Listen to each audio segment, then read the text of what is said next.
皆さん、こんにちは。Welcome back to Sales Japanese Podcast. This is episode 2. This podcast will be entirely in Japanese, but if you want to understand better, you can also watch the video on YouTube with the subtitle in Japanese and English. Don't forget to subscribe my channel or like this video and let's get started. 今回のエピソードは、日本に旅行に来る外国人の方々も気になるタトゥーについてです。日本でタトゥーがタブー視されているとか、タトゥーがあると入れない場所が多いっていうのは聞いたことがあると思いますが、私も見えやすい場所にいくつかタトゥーが入っていて、で、今は日本に住んでいないんですけれども、家族に会うためにしばらく日本に滞在するということも多いので、その経験をもとに、どんなところでタトゥーが禁止されているのか、タトゥーがあるとどんなことができないのか、そしてなぜ多くの場所でタトゥーが禁止されているのか、そして最後にそれに対する私の意見を紹介したいと思います。その前に、そもそもタトゥーを入れるべきではないという意見を持っている人もいるかと思いますが、私は自分の体のことは100%自分が決めるべきだと思っています。タトゥーに限らず、メイクをするかしないかとか、どんな服を着るかとか、髪の毛を染めるかとか、こういったことは、ああするべきではない、こうした方がいいとか、心の中では思っていても、わざわざ口に出して他人に言う必要は一切ないし、その人の自分の体に対する選択に文句を言う権利は誰も持っていないと思っているので、タトゥーを入れるべきかべきじゃないかに関しては、ここでは一切議論する予定はありません。ではまず、タトゥーがあるとできないことですが、皆さんもよく知っているように、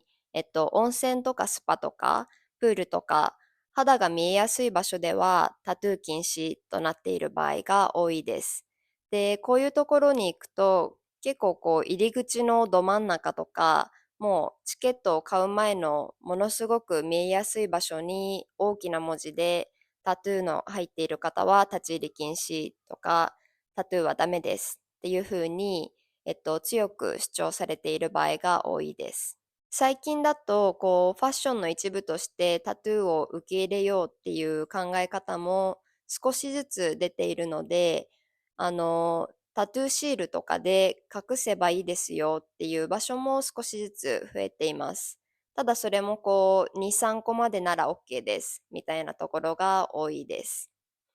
一度私がまだタトゥーが入っていない時にスパにいた時、スパでは日本ではみんな裸でお湯に浸かっている状態なんですけれど、そこに結構5、6個ぐらいタトゥーが入っていて、全部シールで隠していた人がいたんですが、そのことを他のお客さんが、お店の人にわざわざ報告して、で、お店の人が彼女が裸で体を洗っている中、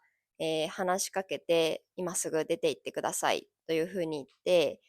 彼女がその後体を流して、更衣室で着替えて、施設の外に出るまでお店の人がずっと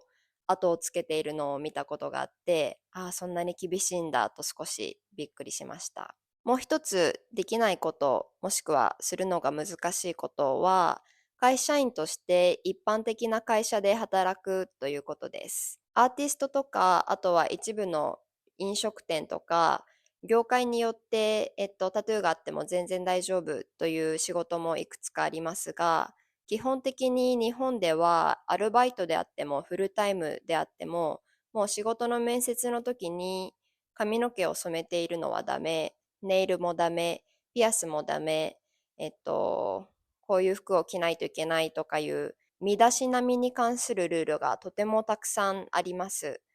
なので、タトゥーはもう当たり前すぎて書いてないとか聞かれないことも多いですが、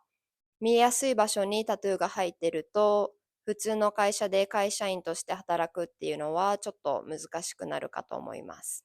では、なぜ日本ではこんなにたくさんの場所でタトゥーが禁止されているか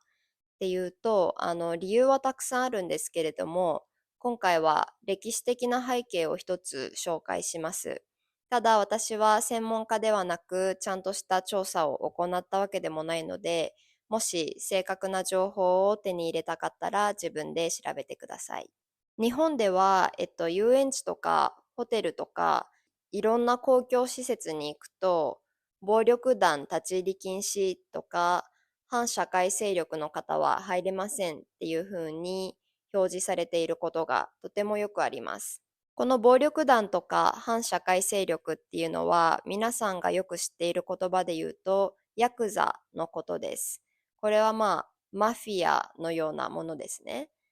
で、ヤクザの方はタトゥーが入っている人がとても多いです。これはなぜかというと、昔からの彼らの慣習で、例えば組織に入るときに、これから一生その組織に尽くしますっていう風な忠誠心を見せるためとか、もしくは大きな動物とかのタトゥーを入れて、強さを表すためであったりします。で、さっき言ったように、いろんな公共施設で暴力団とか、ヤクザをなるべく入れないようにしている場所が多いですけれども、その看板を見たからといって、実際に、はい、じゃあ私はヤクザなので入れませんって名乗り出る人は多分少ないし、施設側の人も、見た目だけで、この人はヤクザだっていうふうに判断して入るのをお断りするのも難しいし、で、ヤクザっぽいタトゥーっていうのもあるんですけれども、どこまでがヤクザのタトゥーで、どこまでがファッションタトゥーなのか、その線を引くのも難しいですよね。なので、その暴力団とかヤクザの人を避ける方法の、簡単な方法として、とりあえずタトゥーが入っている人は全員立ち入り禁止っていう風にしている場所が多いのかなと私は考えています。最後にこの状況に対する私の意見ですが、もちろん見た目だけでこれをしちゃいけないっていう風に言うのは差別的ではあると思いますが、ただその暴力団の方がみんなが遊んでるような場所で発砲したり、暴力を振るったり、レストランとかそのお客さんに迷惑をかけるっていう話は今でもニュースでよく聞くので、そういう人たちが自分の施設とかお店に入るのをなるべく避けたいっていう気持ちもとてもよく理解できます。なので、このルールには賛成はしていないけれども、ルールがある限り、それはちゃんと尊重して、ダメって言われているのに、無理やり入ろうとしたりするっていうことは絶対しないようにしています。私が見えやすい場所にタトゥーを入れ始めたのも、スペインに移住することを決めた後なので、もしこのままずっと日本に住む予定だったら、ちょっと不便になるかもしれないので考え直していたかもしれません。では以上が私のタトゥーに関するちょっとした説明と意見でしたが、タトゥーに関しては本当に国、文化、